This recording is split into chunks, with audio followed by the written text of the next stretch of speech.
Surya berdiri tegak di tepi hutan, mengatur napas. Senja hampir habis, dan angin lembab membawa bau tanah basah. Ia menenteng senapan tua, sudah biasa berburu sejak muda. Di kejauhan, burung hutan terdengar ribut, seperti mengusir sesuatu yang sedang datang. "Sur, kita pulang saja." "Aku nggak enak," bisik Jaya, sahabatnya. Ia menaruh kopi pahit ke tanah sambil gelisah. "Hutan ini beda, Sur. Banyak cerita buruk." Surya tertawa kecil.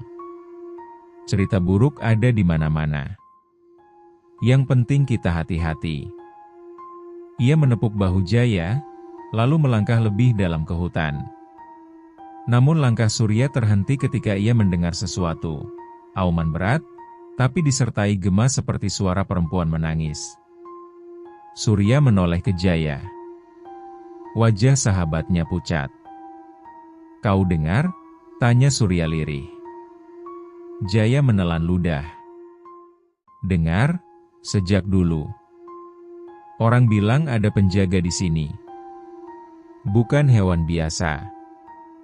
Suasana makin sunyi. Daun tidak bergerak, serangga tidak bersuara. Hutan seperti menahan napas. "Aku cuma mau buru rusa, bukan ganggu siapapun," gumam Surya, seolah bicara ke hutan itu sendiri. Tiba-tiba dedaunan bergerak cepat, seperti ada sesuatu besar berlari mengelilingi mereka. Tanah bergetar pelan. Surya membidik dengan hati-hati, tapi tidak ada yang terlihat. "Sur, kita pergi. Sekarang," suara Jaya bergetar. Surya mengangguk, tapi sebelum mereka melangkah, terdengar lagi, auman panjang, kali ini lebih jelas dan dekat, membuat dada bergetar. Suara itu seperti peringatan. Seperti undangan. Seperti ancaman. Surya memegang senapan lebih kuat, mencoba tenang. Namun dalam hatinya muncul firasat buruk, malam itu bukan malam biasa. Pagi berikutnya, Surya kembali ke hutan. Jaya menolak ikut. "Aku nggak mau mati muda," katanya sebelum pergi. Surya hanya tersenyum, meski hatinya masih memikirkan suara auman semalam. Hutan terasa lebih gelap dari biasanya, meskipun matahari sudah tinggi. Surya menyusuri jalur lumpur perlahan. Ia melihat jejak kaki binatang besar, baru, masih basah. Ia mengikutinya. "Rusa, mungkin besar," gumamnya penuh harap. Semakin jauh ia masuk, bau amis memenuhi udara. Surya berhenti. Di depannya terdapat 2 rusa mati, tubuhnya tercabik tapi tanpa dimakan. Hanya tercabik seperti mainan. "Siapa yang melakukan ini?" Surya berbisik, rasa takut merayap ke tulang. Semak tiba-tiba bergerak dengan keras. Surya refleks mengangkat senapan. Sosok besar melompat keluar, berbulu loreng, gigi panjang, mata kuning menyala. Harimau, tapi ada sesuatu yang tidak wajar. Ukurannya terlalu besar. Gerakannya terlalu manusiawi. Harimau itu melompat ke arah Surya. Surya menjerit dan menekan pelatuk. Dentuman meledak. Tubuh harimau terlempar ke tanah, berguling ke lumpur. Surya gemetaran, pucat, menatapnya. Hewan itu menggerakkan kepala perlahan, dan mengeluarkan suara yang tidak seharusnya keluar dari seekor harimau. Seperti suara perempuan menangis. "Maaf, pulangkan aku." Suaranya pelan, bergema seperti dari 2 mulut sekaligus. Surya mundur sampai punggungnya menabrak pohon. "Astaga, apa ini? Kenapa kau bicara?" Harimau itu menatapnya dengan mata penuh duka. Lalu darah mengalir dari mulutnya. Nafasnya berhenti. Surya berdiri lama, napas tersengal, Tak percaya dengan apa yang baru dia bunuh. Ia tidak tahu bahwa kematian itu baru permulaan dari bencana yang menunggunya. Sejak hari Surya menembak harimau itu, rumahnya tidak pernah terasa sama. Malam turun lebih cepat, angin membawa suara yang tidak biasa. Bahkan ayam dan kambing di kandang berperilaku gelisah. Istrinya, Ratri, memperhatikan perubahan pada suaminya. "Kau kenapa? Sejak pulang dari hutan, kau diam saja," tanyanya lembut. Surya mencoba tersenyum. "Lelah saja. Banyak pikiran." Tapi pada malam ketiga, semuanya berubah. Surya terbangun karena suara lirih memanggilnya dari luar rumah. "Surya." Surya duduk, keringat dingin membasahi lehernya. Suaranya terdengar seperti perempuan, tapi bergema seperti dari dunia lain. Ia bangkit dan mengintip lewat jendela. Di halaman belakang, hanya tampak kabut tipis dan pohon pisang bergoyang perlahan. Ratri ikut bangun. "Ada apa?" "Tidak, tidak apa-apa," jawabnya cepat. Tapi jelas ia berbohong. Esok paginya, tetangga datang panik. "Surya, lihat ini." Ia menunjukkan bekas cakaran besar di dinding kandangnya. Ukurannya tidak masuk akal, lebih besar dari manusia. Warga desa berkerumun. Ada yang berbisik, ada yang takut. "Kau yang berburu ke rimba itu, kan?" tanya seorang pria tua. "Kami sudah bilang, jangan masuk daerah terlarang. Itu wilayah penjaga." Surya tersentak. "Penjaga apa?" Pria tua itu menatapnya tajam. "Putri siluman. Yang marah kalau ada yang menyakiti wujudnya di dunia manusia."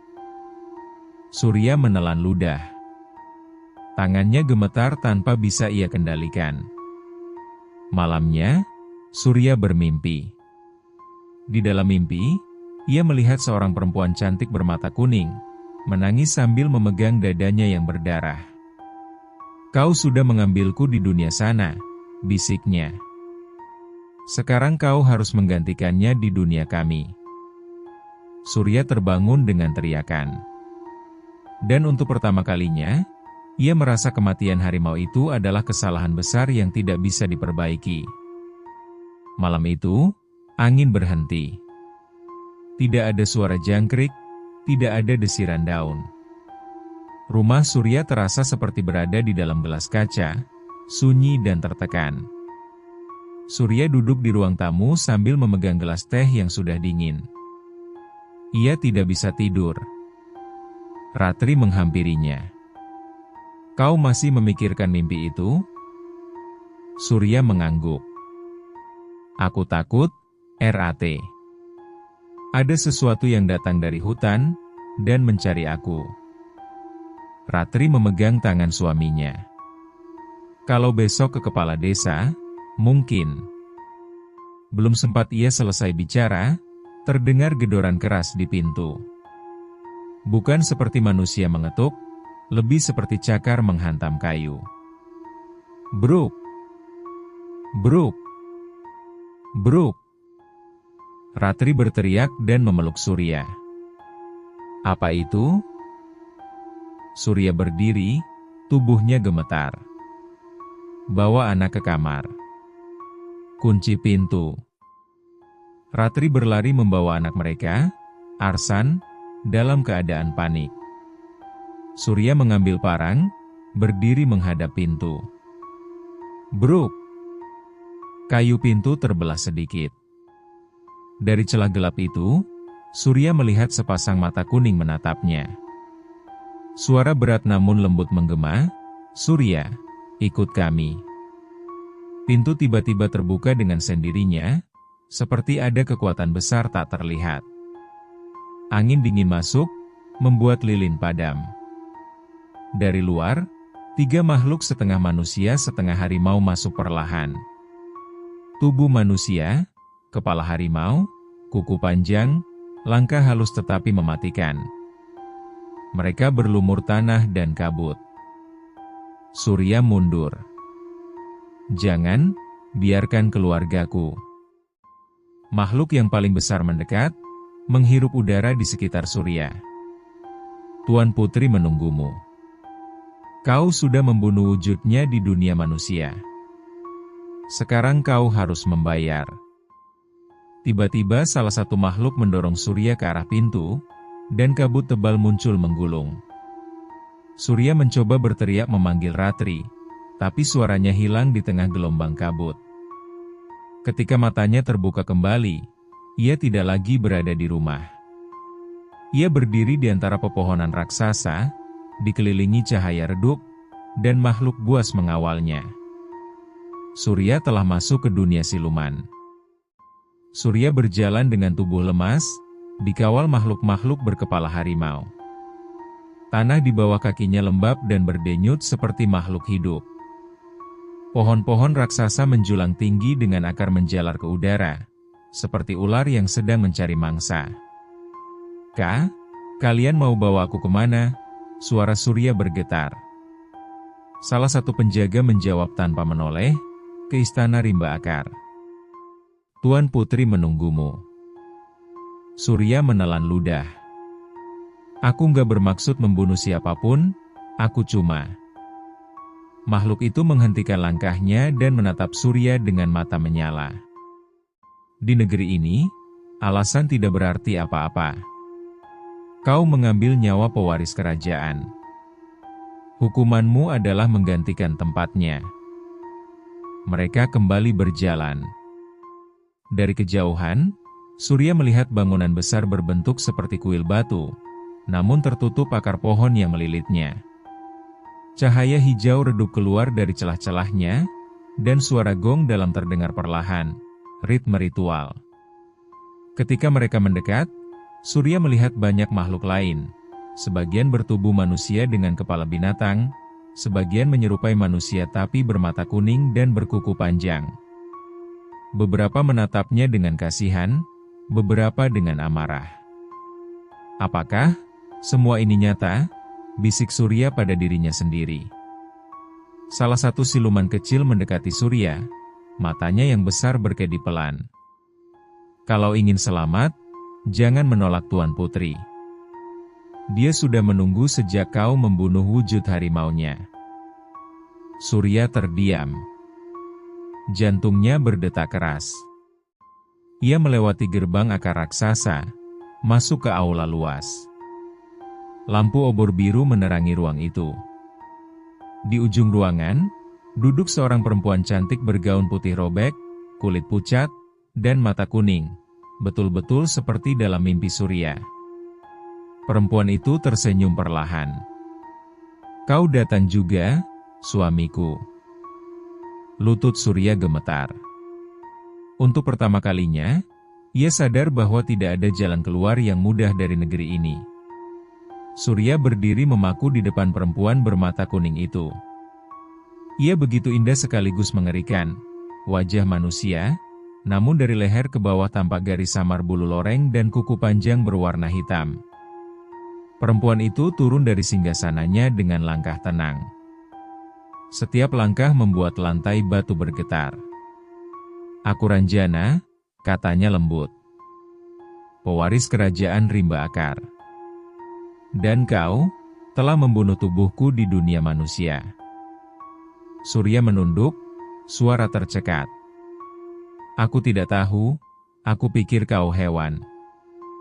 Aku membela diri. Ranjana memegang dagu Surya, memaksanya menatap mata kuningnya. Aku tak marah karena kau membunuhku. Yang membuatku marah adalah, kau meninggalkan tubuhku sendirian. Kau tidak memanggil namaku. Kau tidak menangis untukku. Aku bahkan tidak tahu siapa kau, Surya bergetar. Aku tahu, Ranjana tersenyum. Karena itu, kau harus menggantikanku. Jika tubuhku mati di dunia manusia, kau harus menjadi suamiku di dunia ini. Penjaga memukul gong keras. Semua makhluk berlutut. Musik ritual yang aneh terdengar, campuran gong, seruling, dan suara auman hewan. Persiapkan pernikahan, perintah Ranjana. Ritualnya berlangsung malam ini. Surya mundur panik. Tidak. Aku punya istri dan anak. Ruangan menjadi hening. Ranjana mendekat, wajahnya begitu dekat ke wajah Surya. Dan kau tetap akan punya mereka. Kenangan mereka akan kau bawa di dalam hatimu, selamanya. Di negeri ini. Di sisi aku. Surya menjerit. Aku tidak mau. Ranjana menatap sedih sekaligus marah. Semua manusia yang memasuki kematianku, tidak pernah pulang. Dua penjaga mencengkeram bahu Surya dan menyeretnya ke ruang gelap untuk persiapan ritual. Di kejauhan, Surya masih mendengar suara Ranjana. Aku tidak ingin memaksamu, Surya, tapi hukuman sudah ditetapkan. Ruangan tempat Surya dikurung diterangi obor kebiruan. Di depan kaca batu, ia dipaksa memakai kain putih dengan sulaman benang emas. Kedua penjaga siluman mengikat pergelangan tangannya. Lepaskan aku, kumohon, rinti Surya. Salah satu penjaga menjawab datar, jika kau menolak, Tuan Putri akan murka. Dan negeri ini akan menagih jiwa keluargamu. Ucapan itu menusuk jantung Surya. Ia menggigit bibir, menahan tangis. Pintu batu terbuka. Gong berbunyi keras. Ia dibawa masuk ke aula besar yang tadi ia lihat, kini dihiasi ratusan obor biru dan ornamen akar yang membentuk pola seperti cakar harimau. Makhluk-makhluk siluman berdiri mengelilingi pusat ruangan. Ranjana menanti di tengah lingkaran, mengenakan gaun putih bercahaya, rambut panjang menjuntai, namun di punggungnya tampak samar garis tulang dan bulu seperti harimau. Surya, datanglah, panggilnya lembut. Surya berjalan terhuyung, wajahnya pucat. Kumohon, biarkan aku pulang ke keluargaku. Ranjana menggeleng perlahan. Kau sudah mengambil nyawaku di duniamu. Sekarang kau mengambil tempatku di dunia ini. Pendeta siluman datang membawa mangkuk yang berisi cairan merah gelap. Aromanya seperti darah dan bunga mengkudu. Ia mengangkat tangannya tinggi-tinggi. Dua dunia telah bersilang. Dua takdir menyatu. Dari malam ini, manusia bernama Surya menjadi milik pewaris kerajaan Rimba Akar. Surya menangis keras. Aku tidak mau. Aku sudah punya istri. Aku sudah punya anak. Ranjana menyentuh wajahnya. Meskipun matanya kejam, air matanya ikut jatuh. Aku pun dulu punya kehidupan. Tapi ada manusia yang mengambilnya. Aku hanya menagih keadilan. Pendeta mengucapkan mantra dalam bahasa yang tidak manusiawi. Cahaya hijau berputar di sekeliling mereka. Akar-akar pohon menjalar naik, melingkari kaki Surya dan Ranjana seperti cincin pernikahan. Semua makhluk bersorak dalam bahasa binatang. Malam itu, Surya resmi menjadi pengantin siluman. Setelah ritual selesai, Surya dibawa ke ruang istirahat dalam istana akar. Cahaya hijau redup memantul dari dinding-dinding lembab. Ranjana duduk di sampingnya, memandanginya dengan mata kuning yang lembut namun mengerikan. Mulai malam ini kau tinggal di sini, ucapnya lirih. Kau akan belajar menjadi bagian dari negeri kami. Surya menolak menatapnya. Aku bukan milikmu. Aku ingin pulang. Istriku dan anakku menungguku. Ranjana menghela napas pelan. Aku tidak ingin menyakitimu, Surya. Tapi jika kau berusaha melarikan diri, aku akan mengambil keluargamu ke sini. Kau tahu aku bisa. Air mata Surya jatuh tanpa suara. Ranjana menyentuh bahunya, seolah mencoba menghibur, namun sentuhannya justru menambah ngeri. Ketika ia tertidur, Surya melihat kesempatan. Ia mengendap-endap ke pintu, membuka perlahan hingga tidak berbunyi. Lorong istana akar panjang dan penuh kabut tipis. Suara gong ritual sudah berhenti. Semua makhluk tampaknya tertidur. Kalau aku cepat, aku bisa keluar, bisiknya. Ia berlari melintasi lorong dan menuruni tangga batu yang dipenuhi akar. Di luar, ia melihat gerbang raksasa yang terbuat dari tulang dan akar besar. Di balik gerbang, hanya tampak rimba gelap. Aku bebas, Surya berlari sekuat tenaga. Namun sebelum ia mencapai pintu gerbang, tanah bergetar keras. Akar-akar pohon bergerak seperti ular dan melilit kakinya. Surya jatuh keras ke tanah. Dari kegelapan, terdengar langkah kaki cepat. Ranjana muncul, matanya kini membara, kuku panjang mencuat dari ujung jarinya. Kau tidak boleh meninggalkanku, suaranya bergetar antara marah dan sedih. Surya meronta. Tolong, jangan sakiti keluargaku. Ranjana berhenti, wajahnya lulus sesaat, namun kemarahan menguasai lagi. Satu kali lagi kau mencoba kabur, aku akan menjemput istrimu sendiri. Surya terdiam. Tubuhnya gemetar. Malam itu ia belajar kenyataan pahit. Di negeri siluman, tidak ada hukuman yang lebih berat daripada kehilangan orang yang dicintai. Beberapa hari berlalu sejak hukuman pelarian pertama. Surya dibiarkan hidup, tapi diawasi ketat. Ia jarang bicara, jarang makan, dan hanya duduk menatap lantai kamar akar yang lembab.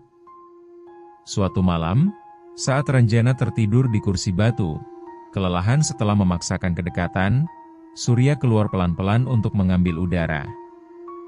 Ia duduk di dekat kolam hijau kecil di halaman istana.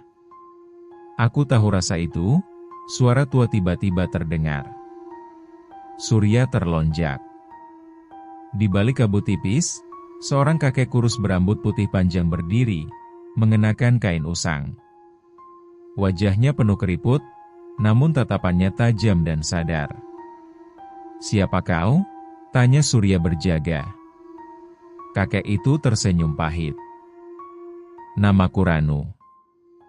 Aku manusia. Seperti kau."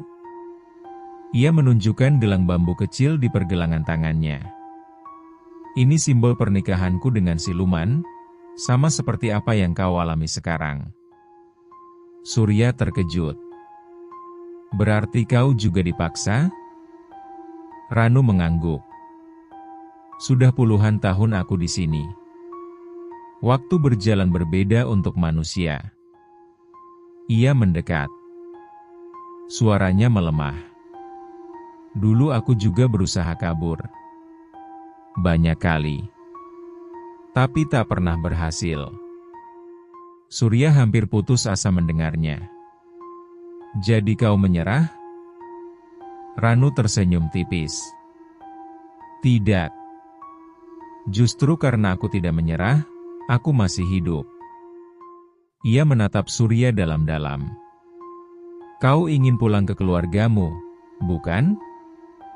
Surya mengangguk cepat, air mata mengalir. "Apa ada caranya?" Ranu menatap sekeliling memastikan tidak ada penjaga, lalu berbisik, "Ada. Pintu kembali ke dunia manusia. Gerbang rimba. Hanya terbuka sesekali, tapi kita bisa mencarinya."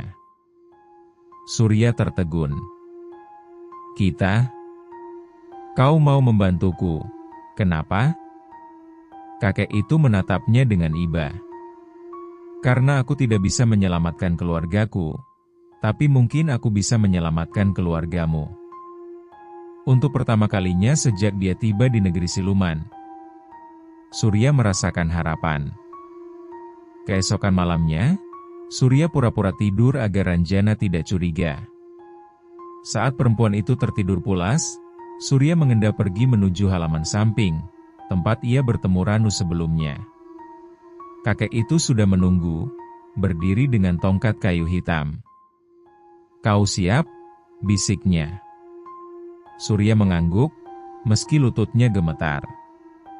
"Kalau ini gagal, keluargaku dalam bahaya." Ranu menepuk bahunya. "Justru itu alasan kau harus berhasil." Mereka menyusuri bagian terdalam istana, lalu memasuki hutan gelap yang dijaga oleh makhluk-makhluk berekor panjang. Ranu menggumamkan mantra pelindung, membuat kabut menutupi mereka dari penglihatan penjaga. "Gerbang rimba bukan pintu biasa," jelas Ranu. Ia muncul dan hilang. Terkadang seperti cahaya, kadang seperti bayangan. Hanya muncul ketika dunia siluman dan manusia bersentuhan. "Bagaimana kita menemukannya?" tanya Surya. "Kau harus memanggil dunia manusia," jawab Ranu. "Pikirkan istrimu, anakmu. Suaramu akan memanggil rumah." Surya menutup mata, menahan air mata. "Ratri, Arsan, aku pulang," bisiknya. Tanah tiba-tiba bergetar. Cahaya putih tipis terbentuk di antara pepohonan, seolah udara robek menjadi dua. Cahaya itu seperti pintu vertikal, memantulkan gambar rumah Surya, pelan dan kabur seperti mimpi. "Itu dia," kata Ranu dengan suara serak. "Gerbang rimba." Surya segera berlari mendekat, tangannya terulur ingin menyentuh cahayanya. Tetapi Ranu menariknya. "Belum. Gerbang dijaga. Kita harus menunggu saatnya penjaga lengah." Surya menelan ludah. "Penjaga? Seberapa kuat?" Ranu menatap jauh ke dalam hutan. "Penjaganya bukan makhluk biasa. Mereka yang gagal melawan cinta Tuan Putri, berubah menjadi monster abadi." Dari kegelapan, suara auman rendah terdengar, semakin dekat. Surya sadar, mereka baru menemukan gerbang, tetapi perjalanan baru saja dimulai. Auman itu semakin dekat. Surya menoleh ke arah suara, dua sosok raksasa muncul dari balik pepohonan. Tubuh manusia, kepala harimau, namun matanya kosong seperti boneka rusak. Mereka berjalan beriringan, mengendus udara. "Itu penjaganya?" Surya berbisik ketakutan. Ranu mengangguk cepat. "Mereka dulu manusia, suami-suami yang tidak bisa kabur dari pernikahan siluman. Jiwa mereka patah. Sekarang mereka melindungi gerbang." Penjaga pertama mengangkat kepalanya dan mengeluarkan raungan panjang. "Maawa anu Susyaa." Dalam sekejap mereka melompat. Ranu menarik Surya ke samping, dan keduanya berlari menembus semak berduri. Akar-akar di tanah berusaha menangkap kaki mereka, bergerak seperti tangan. Surya nyaris jatuh. "Kita nggak akan berhasil." "Kita harus," jawab Ranu terengah. "Kalau gerbang hilang, kita terjebak selamanya." Suara langkah penjaga terdengar seperti benturan logam. Mereka semakin dekat. Surya bisa merasakan napas panas salah satu penjaga di belakangnya. Ia menjerit dan menunduk tepat saat cakar panjang menghantam pohon di sebelah kepalanya, memecahkan batangnya seperti ranting. Ranu mengucapkan mantra dengan cepat, tongkatnya menyala hijau. Tanah di belakang mereka retak, menghambat kejaran penjaga. "Terus lari, Surya," teriaknya. Surya melihat gerbang cahaya masih berkilau di depan. Ia mempercepat langkah, mengabaikan rasa perih pada kakinya yang tersayat duri. Namun tiba-tiba, Ranu berhenti. "Tidak, kau duluan." "Kenapa?" jawab Surya panik. Ranu menatapnya penuh kesedihan. Gerbang tidak cukup kuat untuk 2 orang masuk sekaligus. Kalau kita memaksakan, gerbang hancur, dan kau tak bisa pulang. Penjaga semakin mendekat. Surya memandang pintu, memandang Ranu, lalu kembali ke pintu. Tubuhnya gemetar. Aku nggak bisa meninggalkanmu, teriaknya. Ranu mendorongnya keras. Pikirkan keluargamu. Lari. Surya dipaksa mengambil keputusan, tetap lari atau kembali bertarung sampai mati. Surya masih ragu, tubuhnya setengah berbalik ke arah gerbang dan setengah melihat Ranu yang berdiri tegap sambil menahan 2 penjaga yang semakin mendekat. Lari, Surya, teriak Ranu. Gerbang tidak akan lama terbuka. Surya menggeleng keras. Tidak. Aku nggak bisa tinggalkan orang yang bantu aku. Penjaga pertama melompat ke arah mereka. Ranu mengayunkan tongkatnya, mengucapkan mantra keras. Cahaya hijau membentuk dinding sementara. Penjaga terpental, tetapi dinding itu mulai retak. Kau ingin keluargamu selamat? Dengar aku. Ranu menatap Surya seolah waktu berhenti. Ada mantra pemutus perjanjian. Kalau kau sampai dunia manusia dan mengucapkannya, ikatanmu dengan siluman berakhir. Surya tersentak. Mantranya apa? Cepat. Ranu menarik napas gemetar. Ingat baik-baik. Darah kembali ke tanah, nama kembali ke dunia, cinta kembali ke asalnya. Ucapkan sambil menyebut namamu dan nama putri siluman. Surya mengulang pelan agar tak lupa. Darah kembali ke tanah, nama kembali ke dunia, cinta kembali ke asalnya. Ranu mengangguk. Ya. Jika kau berhasil mengucapkannya, Ranjana tidak akan bisa membawa atau menyentuh keluargamu lagi. Dinding cahaya pecah. Penjaga mengaum, suara memekakan telinga. Cepat pergi. Ranu mendorong Surya lagi. Bagaimana denganmu? Surya menjerit. Ranu tersenyum kecil. Tugasku sudah selesai. Aku sudah terlalu tua untuk pulang. Tapi kau masih punya keluarga. Penjaga menerjang. Ranu berputar, menahan mereka dengan tongkatnya. Surya berbalik dan berlari menuju gerbang. Cahaya semakin redup, hampir hilang. Kakinya terasa lemas, tapi ia paksa berlari lebih cepat. Terima kasih, Ranu. Surya berteriak dari jauh, suaranya pecah. Ranu menatapnya terakhir kali, penuh harapan. Pulanglah, demi keluargamu. Gerbang semakin tipis, hanya tinggal detik sebelum menutup. Surya melompat, tanpa tahu apakah ia akan sampai tepat waktunya. Surya melompat ke arah cahaya gerbang. Dalam sepersekian detik itu, ia merasa tubuhnya ditarik 2 arah. Satu menuju dunia manusia, satu lagi tertahan oleh kutukan dunia siluman. Udara seolah membeku. Di belakangnya, Ranu masih bertarung melawan 2 penjaga. Tongkat kayunya pecah menjadi serpihan, namun ia tetap berdiri. Darah menetes dari mulutnya, tetapi ia tersenyum melihat Surya semakin dekat dengan gerbang. Penjaga pertama menerjang Ranu dan mencengkeram tubuhnya. Namun Ranu menahan mereka, memeluk erat agar mereka tidak mengejar Surya. Sekarang, Surya.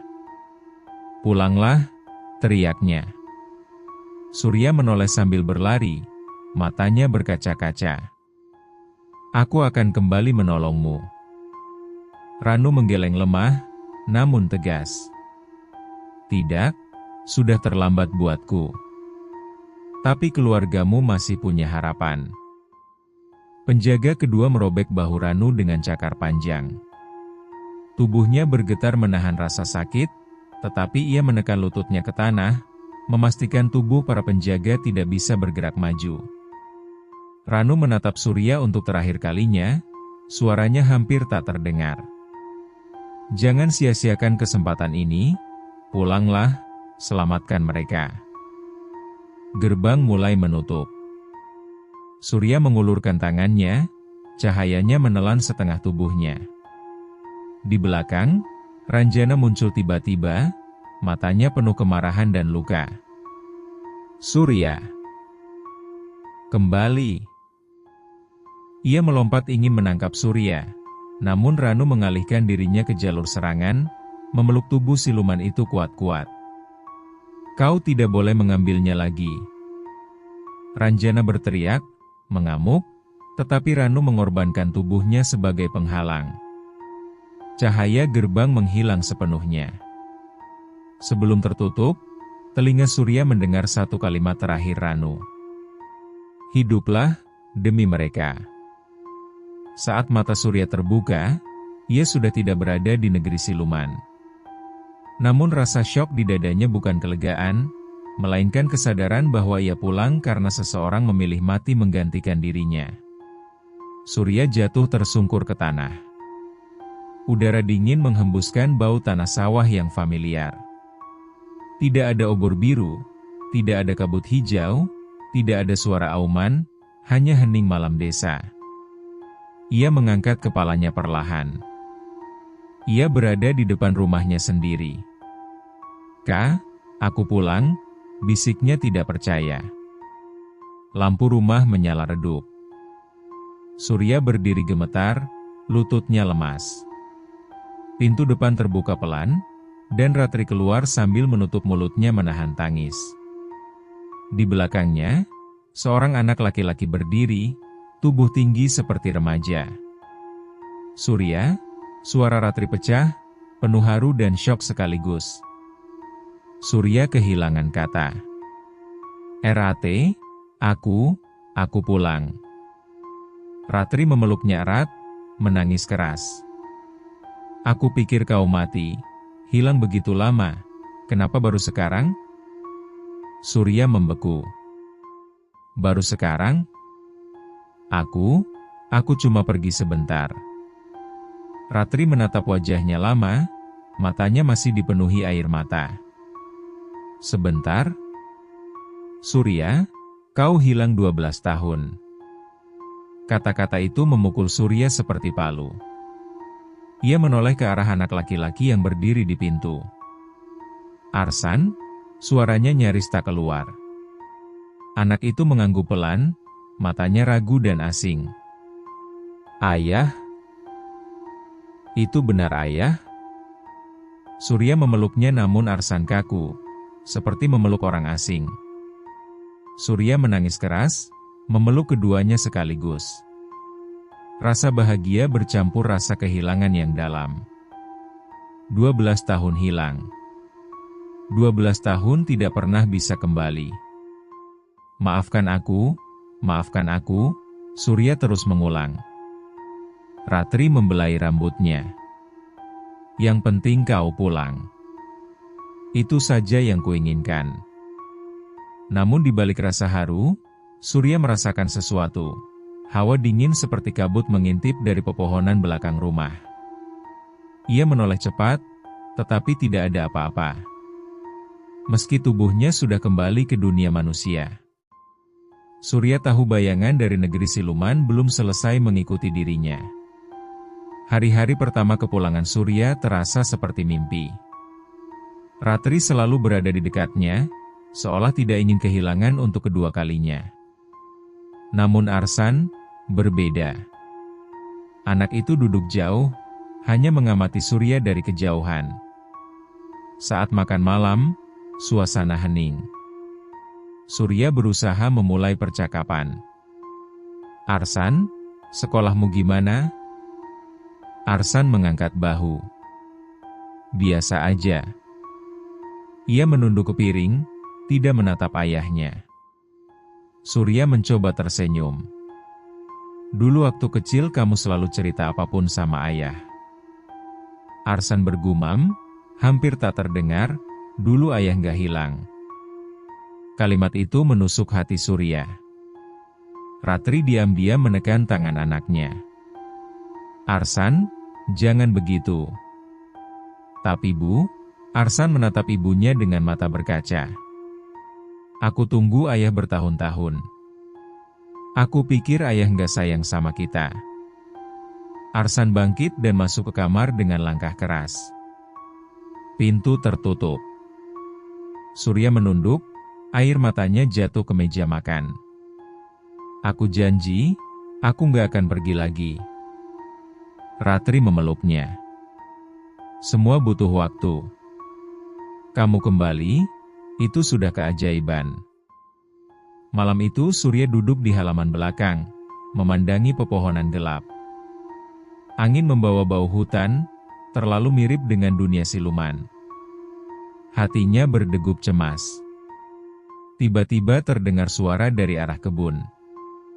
Goresan keras pada dinding kayu, seperti cakar menggesek. Surya berdiri cepat dan memeriksa. Di dinding kandang ayam, terlihat 3 garis panjang, seperti bekas cakaran besar. Segar. Belum ada sejam. Gak mungkin, Surya mundur, napas terengah. Angin berembus. Ada suara lembut menari dalam udara, samar tapi jelas. Surya, aku merindukanmu. Suara itu, suara Ranjana. Surya membeku. Ia menyadari sesuatu yang mengerikan. Meski ia sudah pulang, dunia siluman belum melepaskannya. Surya tidak tidur malam itu. Ia duduk di dekat jendela, menatap pekarangan gelap dengan parang di pangkuannya. Setiap suara angin membuatnya tegang. Di kepalanya hanya ada satu pikiran, Ranjana sudah menemukan jalan ke dunia manusia. Jam hampir menunjukkan lewat tengah malam ketika Surya melihat sesuatu bergerak di antara pepohonan. Tubuhnya refleks menegang.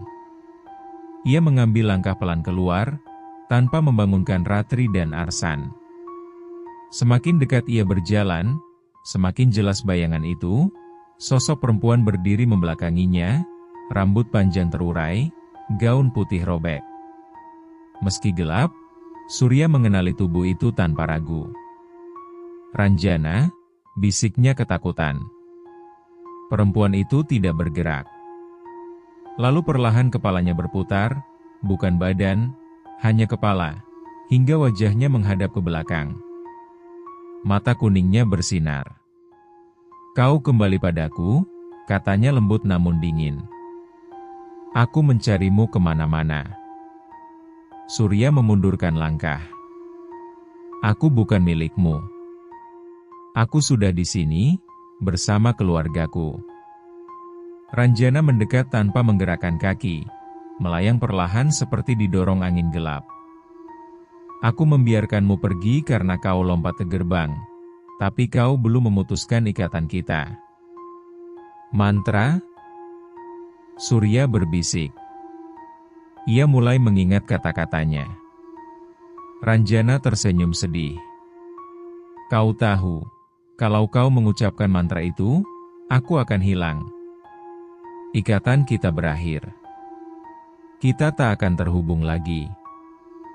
Ia maju lebih dekat, suaranya panas di telinga Surya. Apa hatimu mampu membuangku, setelah kita disatukan oleh takdir? Surya mundur, tapi kakinya menginjak ranting dan suara pecahnya terdengar keras. Tiba-tiba pintu rumah terbuka. Ayah, suara Arsan terdengar panik. Ranjana menoleh cepat, tatapannya berubah menjadi beringas. Itu anakmu, ya? Kalau kau tidak kembali denganku, aku akan mengambil dia sebagai gantimu. Surya terkejut, memeluk Arsan dari belakang dan berteriak. Jangan dekat-dekat keluargaku. Ranjana tersenyum, senyum yang bukan milik manusia.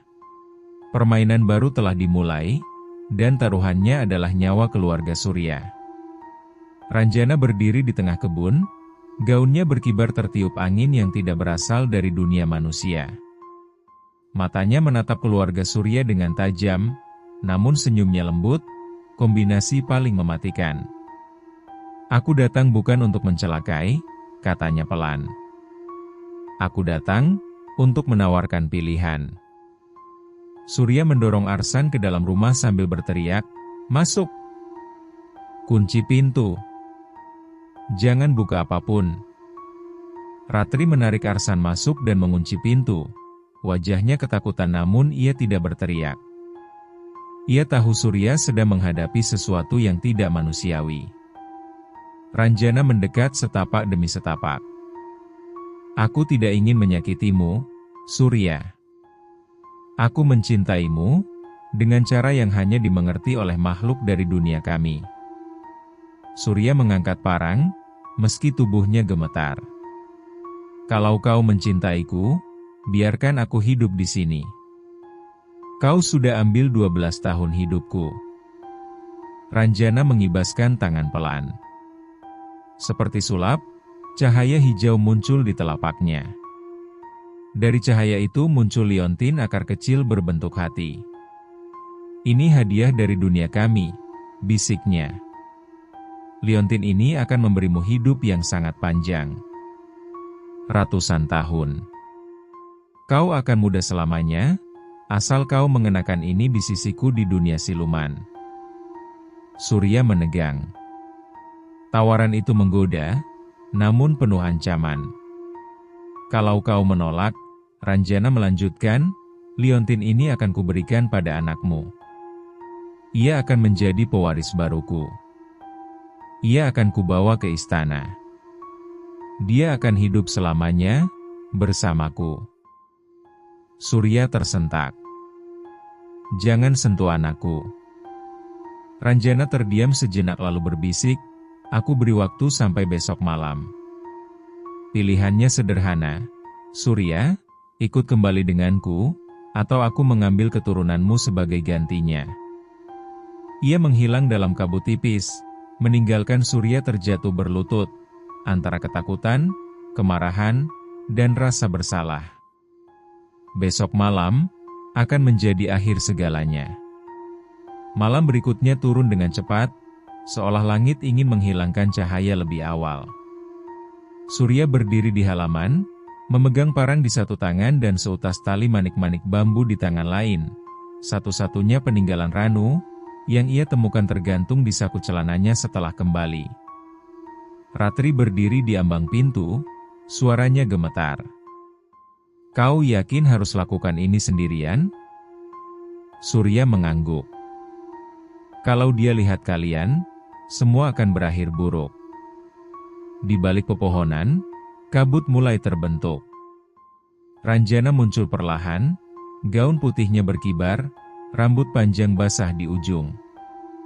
Matanya menatap Surya penuh kerinduan dan kelaparan. "Kau sudah memutuskan?" bisiknya. Surya menghela napas panjang. "Aku sudah putuskan, aku tidak akan ikut denganmu. Aku memilih keluargaku." Ranjana menutup mata sebentar, seperti terluka. Namun ketika ia membukanya kembali, amarah menguasai sorotnya.